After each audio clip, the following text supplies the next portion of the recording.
Banned my daughter's much older boyfriend from our home. Now she's furious and staying in a hotel instead. My name is Sarah, and I'm 48. My husband, Dan, is 46, and we have a 20-year-old daughter, Ellie, who is currently on vacation from college. About 5 months ago, Ellie surprised us by telling us she had a new boyfriend, who I'll call Tom. It caught us off guard since she hadn't mentioned dating anyone before, which is unlike her. Ellie's always been an open book, especially with me, and she usually shares pretty much everything about her life. But this time, she was unusually secretive. She wouldn't show us any pictures, and all we got was a vague explanation that Tom was someone she met at a party through a mutual friend. That's about all we knew. During the past month of her vacation, Ellie's been staying in her college town. The plan had been for her to come back home this particular weekend, and then she threw in something new. She asked if she could bring Tom with her for a few days. She said things were getting serious and she wanted us to meet him. We pointed out that we barely knew anything about this guy, but Ellie just said she wanted it to be a surprise and promised we'd love him. He was clearly important to her, so we agreed and told her we were looking forward to the visit. Yesterday morning, we picked Ellie and Tom up from the airport, and that's when the shock hit. The moment we saw Tom, Dan and I knew, he was a lot older than Ellie, clearly not a college student, and looked like he could have been one of our friends, not her boyfriend. I felt a wave of surprise and disbelief, but I didn't want to make a scene, and I told Dan to hold off too. The drive home was tense enough that even Ellie commented on how frosty it felt. We finally got home, and Dan just asked Tom straight out how old he was. Tom told us he was 44. I felt sick. The man is only 2 years younger than my husband and easily old enough to have been Ellie's father. Dan started grilling Tom. How did they meet? What's their background? Ellie explained again. They met at a party. Tom is well known around her college town, and they just realized they had a lot in common. I honestly couldn't take hearing any more at that point. Dan told Tom to leave. Ellie was furious. She yelled, saying we hadn't even given Tom a chance and that he made her happy. Tom seemed to read the room and left, with Ellie storming out after him. I sent Ellie a message saying we really wanted to talk to her and that she should come home so we could discuss this as a family. She immediately asked if Tom would be welcome. I told her he wouldn't. She called me a judgmental asshole and said she wouldn't be coming. Instead, she and Tom are staying in a local hotel and planning to catch up with friends. Now I feel awful. The last thing I want is to lose my daughter over this. Dan refuses to budge. He's adamant he'd have to be held back if he ever saw Tom again. I'm stuck wondering if I was wrong to say Tom isn't welcome here, or if I truly did the right thing. Update 1. I was completely overwhelmed by everything that unfolded. My head was spinning from the unexpected chaos. Opinions about my choices were so sharply divided, but even so, I was grateful for people being brutally honest. Truthfully, I felt weighed down with guilt and confusion, so instead of responding to every single thought swirling around me, I decided it would be best to share what happened for anyone still interested. If someone hasn't heard the whole story, here's what happened. My 20-year-old daughter, Ellie, showed up at our house with her boyfriend of 5 months, Tom. Tom just so happens to be 44 years old. My husband and I, quite frankly, told Tom he wasn't welcome in our home. As a result, Ellie and Tom have been staying in a hotel nearby. Sunday was a blur of misery for me. All I could think was how desperately I needed to see Ellie. The hiccup, of course, was that seeing her meant also seeing Tom. With that reality in mind, I told my husband I wanted to meet them both for brunch, somewhere neutral and not as emotionally loaded as our home. When I asked my husband to join, he shook his head. He didn't feel stable enough for it yet, so we agreed I'd go alone. My nerves tangled in my stomach the entire drive. But the moment I laid eyes on Ellie, my anxiety melted, at least a little. I was just so relieved to see her in one piece and doing all right. Tom's presence still made me nervous, but this brunch felt like my only chance to dig deeper about who he truly was and what his intentions might be. As we sat down, I tried to draw Tom out, asking polite but probing questions. When I brought up his reputation as being known around a college town and asked how that led to him being at the same party as Ellie, Tom told me he'd gone to that same college when he was her age. He said he loved the place so much he never left, and even now, he still hangs around the college bars and student hangouts, always remaining in the social scene. His answer left me unsettled. I stayed polite, but couldn't shake my discomfort. I learned that Tom has never been married and doesn't have children. He works as a software engineer, passing the time with cooking and meditation. Still, something about all this felt off, though maybe that was just my own bias gnawing at me. Ellie jumped in and began gushing about what a good match they are and how much in common they have. I pressed her to explain and she described how they both adore the same hotspots around town and campus, apparently bonding over a mutual passion for sushi, and she'd never found anyone so mature and understanding. Tom, ever eager, declared Ellie was perfect for him and insisted he was serious about her. I pushed a little further, asking Tom if he'd been with other younger women before. Ellie clearly bristled at this question, but Tom claimed he generally didn't do relationships, and that it was something about Ellie that had finally drawn him in. Brunch dragged on for nearly 2 hours before we finally parted ways. Ellie hugged me, grateful that I'd shown an interest in Tom, and then gently asked if they could come to dinner sometime. I told her maybe, but that I needed to clear it with her dad first. Tom shook my hand and we said our goodbyes. My husband, for his part, is still deeply reluctant, but I feel like I have no choice. If we want to maintain any relationship with Ellie at all, we have to move forward, even if it means opening our doors. First impressions did nothing to warm me to Tom, and this meeting only strengthened my gut feeling that something is off. His answers just cemented my fears that he's not the right one for Ellie. Update 2. After I came home from brunch, I sat my husband down to talk about the possibility of Tom and Ellie joining us for dinner one evening. He was absolutely against the idea from the start, but I told him that if we wanted to maintain any degree of control over the situation, before pushing Ellie away completely, we needed to agree to this. It took a lot of convincing, but eventually he relented, and together we invited Tom and Ellie over for dinner on the upcoming Saturday. Before that dinner, I spoke with my oldest daughter, Ellie's sister, Holly, 23. Until then, Holly hadn't heard a word from Ellie about any of it, and she was stunned when I filled her in. Holly jumped immediately to social media, determined to see what she could uncover, but Tom barely has an online trace, so she didn't get far. Holly announced she was coming to dinner too. At first, I was reluctant, worried it would stir up more trouble, but finally I agreed. Saturday night arrived. At the table, Holly wasted no time. She went after Tom relentlessly, grilling him in a way I'd never dared. She asked if younger girls were his type, interrogated why a man his age still showed up at college parties, and peppered him with barbed comments. Ellie pleaded with Holly again and again to back down. I did my best to smooth things over, trying to keep the peace, while my husband sat there, seething in silence. I could feel how tense he was with Tom in the room. Finally, Tom and Ellie said they had some big news to share. Ellie took a deep breath and told us she and Tom were planning on moving in together for the upcoming college year. I almost spat out my drink. I knew Ellie had originally planned to live with friends, so I immediately questioned her about it. Tom jumped in with his answer. He said, I realized I'm probably not going to have another long-term relationship. Ellie makes me so happy, I don't want to waste any more time. She's who I want as my wife and the future mother of my children. That was the breaking point. My husband lost it. He stood up, his voice booming as he told Tom to get out of the house. Tom stood suddenly and looked completely taken aback. Ellie started to cry. I haven't seen my husband shout like that in years, and I think it shocked her deeply. Holly, without missing a beat, chimed in that Tom had it coming and flat out told Ellie she needed to get away from that pedo freak. It all imploded in mere seconds. Ellie left the house sobbing, Tom right behind her. My husband stormed upstairs without another word, and I found myself crumpled and weeping, inconsolable. Since then, I've reached out to Ellie again and again, but she hasn't responded. I am terrified she's going to move in with Tom. I see him as someone who is trying to upend her entire life when she's only 20. She doesn't need marriage or kids, especially not with a man so much older. The fact that she's never even had a real relationship before makes it so much worse. I know she's deeply infatuated, so infatuated that she won't listen to any of us. To make it even harder, my husband has told me point blank that if Ellie marries Tom, that'll be the end of it. He wouldn't want any relationship with her from that moment forward. My family is teetering on the edge, and all I can do is watch as Ellie slips further away. Update 3. Ellie was always such a bright, cheerful soul, her laughter echoing through the house and her social calendar overflowing with plans. It feels like just yesterday she was surrounded by friends, immersed in her college life, and so full of promise. But now, everything has changed.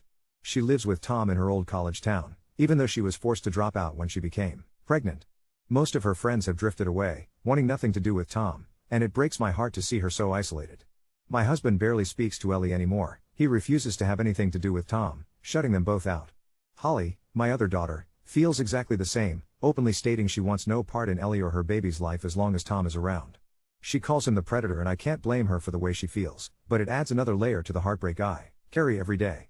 I'm the only one who tries to keep a tether between Ellie and our family. I reach out as much as I can, not just because she's my daughter and I love her, but because deep down, I know that if things fall apart, I might be the only person she has left to turn to.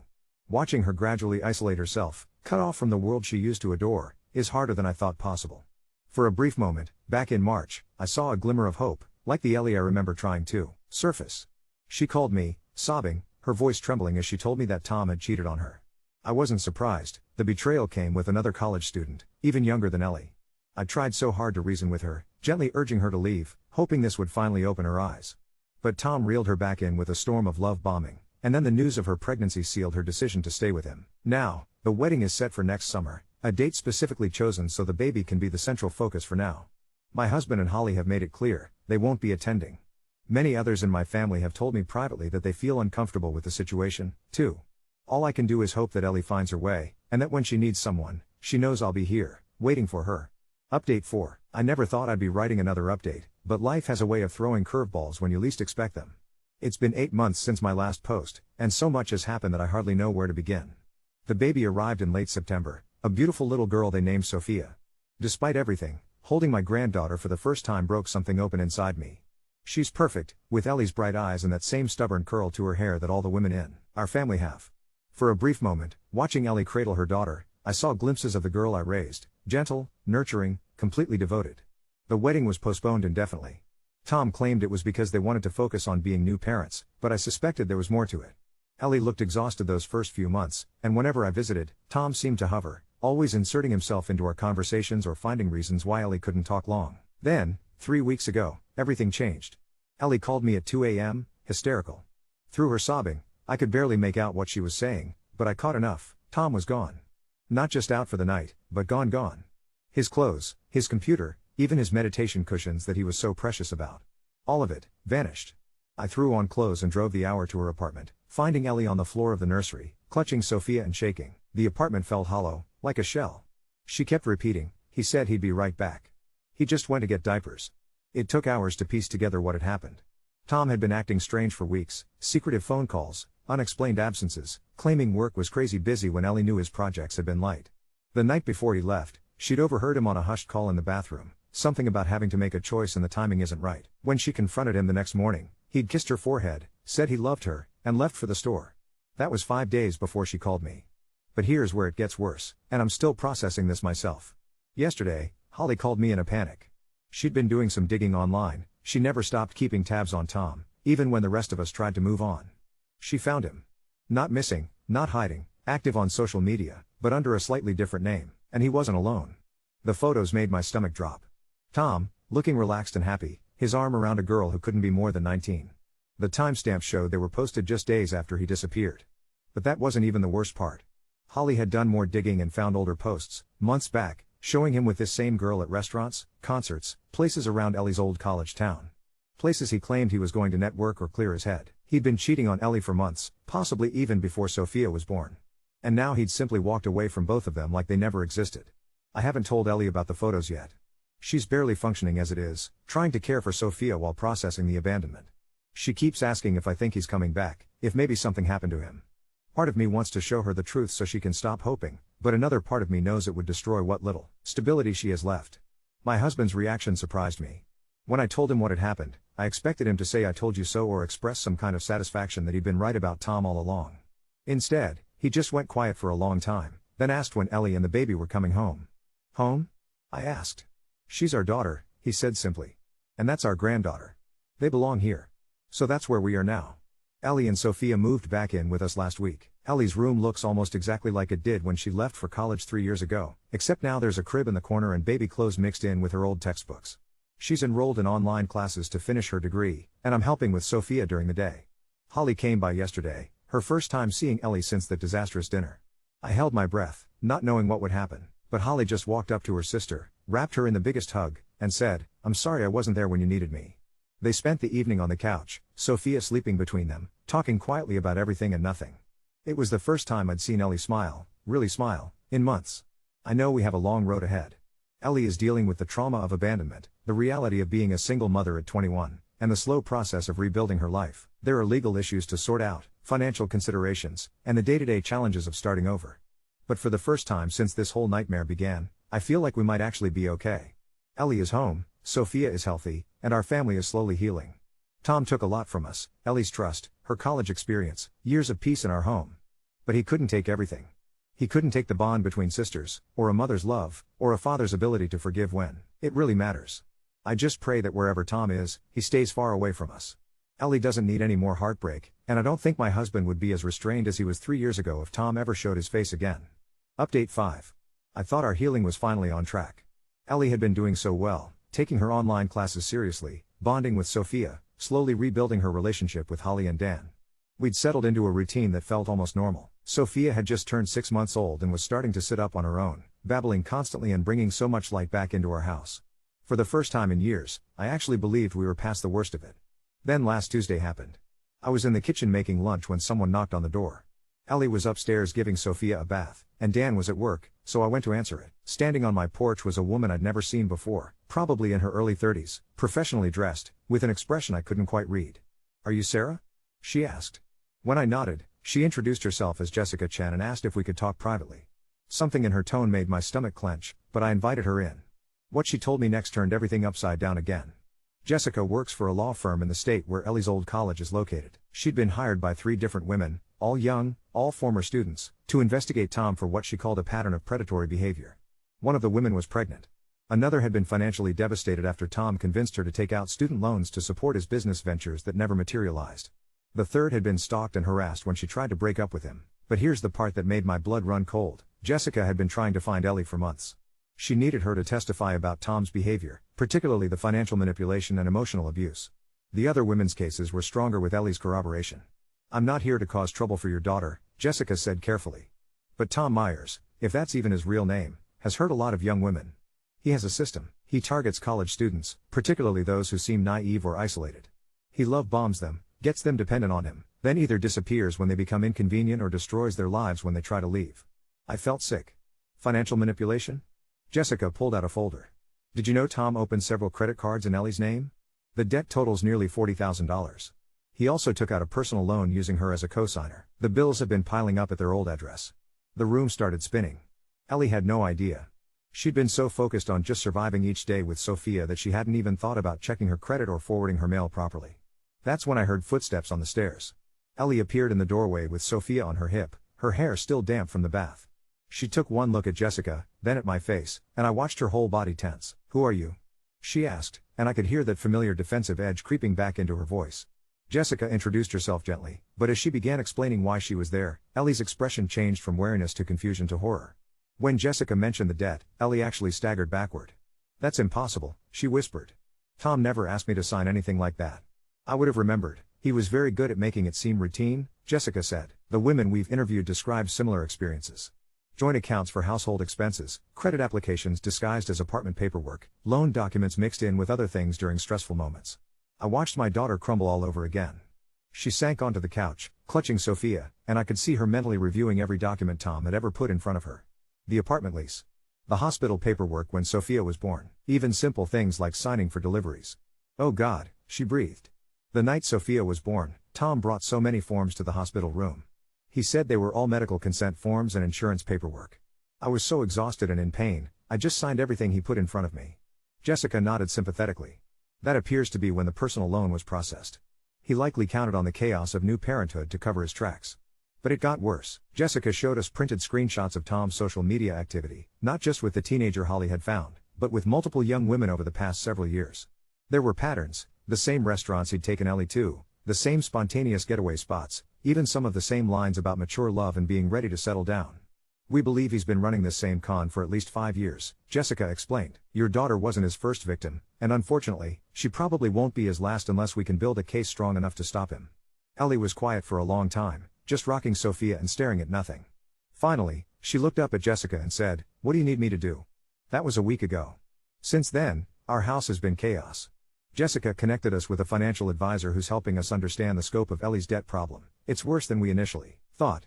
We're also working with a lawyer to explore Ellie's options, including the possibility of filing charges for identity theft and financial fraud. The hardest part is watching Ellie process all of this. Some days she's angry, fired up about getting justice and stopping Tom from hurting other women. Other days she can barely get out of bed, overwhelmed by the realization of how completely she was manipulated. Yesterday, she found an old journal she'd kept during her relationship with Tom. Reading through it, she kept pointing out entries where she'd written about feeling confused or questioning her own memory of conversations. "I thought I was going crazy," she told me. "I kept writing about how I felt like I was forgetting important things or misunderstanding situations. But it wasn't me, he was gaslighting me the whole time." Dan's reaction surprised me again. I expected him to be furious about the debt, stressed about the potential financial impact on our family. Instead, he's been laser-focused on supporting Ellie through the legal process and making sure Sophia's needs are met. Last night, he told me he'd rather mortgage the house than let Tom's actions destroy our daughter's future. The preliminary hearing is scheduled for next month. Jessica is confident they have a strong case, especially with Ellie's testimony and the documentation of the financial fraud. But I'm terrified about what this will put Ellie through, reliving everything that happened with Tom in a courtroom. There's one more thing that's been keeping me awake at night. Yesterday, Jessica mentioned that the other women reported Tom had threatened them when they tried to expose him. Nothing physical, but psychological intimidation, showing up at their workplaces, contacting their families, that kind of thing. Has he tried to contact Ellie at all since he left? She asked. The truthful answer is no. But now I'm wondering if his complete disappearance was just another manipulation tactic, making Ellie feel abandoned and worthless so she'd be less likely to come forward if his other activities ever surfaced. As I write this, Ellie is upstairs putting Sophia down for the night, singing the same lullaby I used to sing to her and Holly. Despite everything we've been through, despite the long legal battle ahead of us, there's something healing about having that sound fill our house again. I just hope we're strong enough to see this through to the end. Update 6. I never imagined I'd be writing another update so soon, but the past 3 weeks have been a whirlwind that I'm still trying to process. Just when I thought we had a handle on the legal situation with Tom, everything took a turn I never saw coming. The preliminary hearing was scheduled for last Thursday. Ellie had been preparing for weeks, working with Jessica and going over her testimony until she could recite the timeline of Tom's manipulation in her sleep. I was proud of how strong she'd become. There was a determination in her eyes that reminded me of the confident girl she used to be. But 2 days before the hearing, Jessica called with news that stopped us cold. Tom had been arrested. Not for what he did to Ellie or the other women, though. He'd been picked up in Arizona on completely unrelated charges, identity theft and fraud involving an elderly couple he'd been caring for. Apparently, he'd convinced them he was their grandson and had been draining their accounts for months. The whole thing was so brazen that it made national news, and that's how Jessica's team found out about it. This actually strengthens our case significantly, Jessica explained during an emergency meeting at our kitchen table. It establishes a clear pattern of predatory behavior across multiple demographics. Ellie just stared at the news article Jessica had printed out. There was Tom's mugshot, the same face that had charmed her at that college party, now looking hollow and desperate under harsh police lighting. He told me he was visiting his sick grandmother in Arizona, she said quietly. Last fall, when I was about 6 months pregnant. He was gone for 2 weeks. I remember being so touched that he was taking care of family. The cruel irony wasn't lost on any of us. But here's where things get complicated, and honestly, a little scary. Yesterday morning, I was getting Sophia ready for her morning walk when Holly burst through the front door, her face flushed and her hands shaking. "Mom, we have a problem," she said, pulling out her phone. "Tom's not the only one we need to worry about." She showed me a message she'd received on Instagram from someone named Marcus_T_94. The message was short but chilling. "Tell your sister her boyfriend's arrest made things very difficult for a lot of people. She needs to drop the case and keep her mouth shut if she knows what's good for her and the baby." My blood ran cold. Who is Marcus_T_94? "That's what's terrifying," Holly said. "I did some digging. The account is mostly empty, but I found one photo from 2 years ago. Mom, it's Tom, but he looks completely different, shorter hair, clean-shaven, wearing a suit. And he's standing next to 2 other men at some kind of business conference." The implications hit me immediately. Tom wasn't just some lone predator targeting college girls. He was part of something bigger. I called Jessica right away, and she was at our house within an hour. When I showed her the message and the photo Holly had found, her expression grew grim. "This changes everything," she said. "We need to contact the FBI. What your family has stumbled into isn't just individual fraud cases, this looks like organized crime." That afternoon, 2 federal agents came to our house. Agents Rivera and Thompson were professional but serious, and they asked questions that made my head spin. Had Tom ever mentioned business partners? Had he received packages or mail at Ellie's apartment? Did he ever leave town for work that seemed vague or secretive?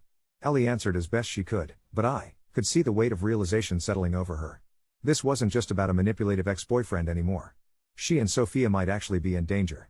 "We're going to need you and the baby to stay somewhere else for a while," Agent Rivera told us. "Just as a precaution while we investigate the extent of this network." Dan immediately suggested we all go stay with his brother in Michigan, but the agents shook their heads. "Actually, we'd prefer if you stayed local but changed locations frequently. Hotel rooms, different family members' houses. We need Ms. Ellie available for questioning, but we also need to keep you safe." So here we are, writing this from a hotel room 40 minutes from home.